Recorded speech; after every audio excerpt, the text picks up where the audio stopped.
اعوذ باللہ من الشیطان الرجیم بسم اللہ الرحمن الرحیم اللہم صلی علی محمد وعلی محمد۔ مومنین اکرام، جس طرح آپ کو معلوم ہے کہ نماز کے احکام چل رہے ہیں، نماز کے احکام انشاءاللہ تمام تفصیلات کے ساتھ ذکر کریں گے۔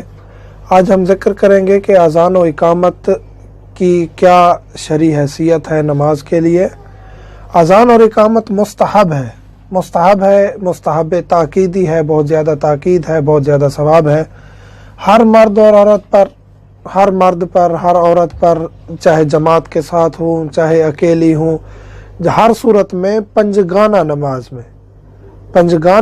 میں ظہر، عصر، مغرب، عشاء اور فجر، ان 5 نمازوں میں اذان اور اقامت کی تاکید ہے، مستحب ہے اس کو انجام دینا۔ باقی فرض نمازوں میں اذان اور اقامت نہیں ہے، پنجگانہ نماز میں۔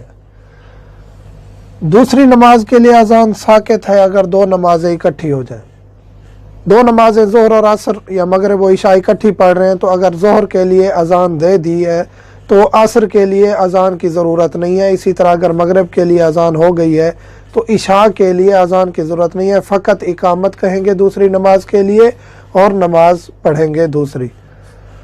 اذان اور اقامت کہاں ساکت ہوتی ہے؟ اذان اور اقامت جہاں ساکت ہو جاتی ہے، ہمیں اذان اور اقامت کہنے کی ضرورت نہیں پڑتی، وہ 3 مورد ہیں۔ پہلا مورد یہ ہے کہ جماعت جس میں ہم اذان و اقامت ہو چکی ہے اس میں ہمیں علیحدہ سے، میں جماعت کے ساتھ نماز پڑھنے جاتا ہوں مسجد میں، چاہے تھوڑا سا لیٹ بھی پہنچتا ہوں، جماعت میں شریک ہو جاتا ہوں، تو مجھے علیحدہ سے اذان و اقامت کہنے کی ضرورت نہیں ہے، وہی جماعت والی اذان و اقامت کافی ہے۔ دوسری صورت، آپ مسجد میں آئے، جماعت ختم ہے لیکن متفرق نہیں ہوئی۔ پہلی صورت یہ ہے کہ آپ جماعت میں شریک ہو گئے، دوسری صورت یہ ہے کہ آپ جماعت میں بھی شریک نہیں ہو سکے۔ آپ مسجد میں آئے ہیں، جماعت کی نیت سے آئے ہیں، لیکن وہاں جماعت ختم ہو چکی ہے۔ چاہے آپ جماعت کی نیت سے نہیں بھی آئے، پھر بھی وہاں جماعت ہوئی ہے، جماعت ختم ہو چکی ہے، لیکن مومنین ابھی جماعت کی صورت میں ہیں، یعنی صفوں میں بیٹھے ہیں، جماعت کی شکل و صورت موجود ہے، یعنی یہاں جماعت ہوئی ہے یہ پتہ چل رہا ہے، تو وہاں بھی اذان و اقامت کی ضرورت نہیں ہے، اذان و اقامت ساکت ہے۔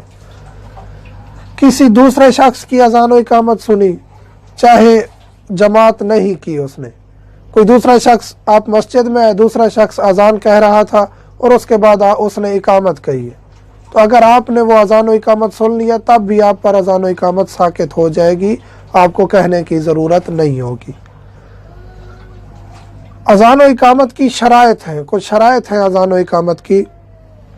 پہلی تو یہ ہے نیت، شروع سے آخر تک نیت کریں گے، شروع سے لے کر آخر تک کہ میں اذان کہہ رہا ہوں قربتاً اللہ، اور اس کے بعد اذان کہیں گے۔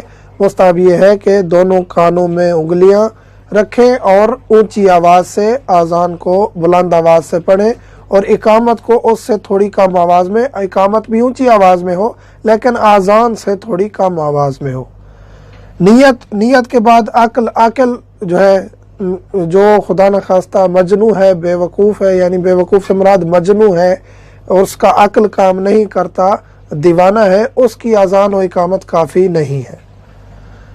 ایمان مومن ہو، مومن کی اذان و اقامت ہونی چاہیے۔ اگر ایک کافر نے اذان کہی ہے تو آپ پر اذان ساکت نہیں ہوگی۔ اگر ایک کافر نے یا غیر مومن نے اذان کہی ہے، منافق نے اذان کہی ہے یا اقامت کہی ہے، وہ بھی کافی نہیں ہے، ہم پر ساکت نہیں ہوگی، ہمیں اپنی اذان و اقامت دینی ہوگی۔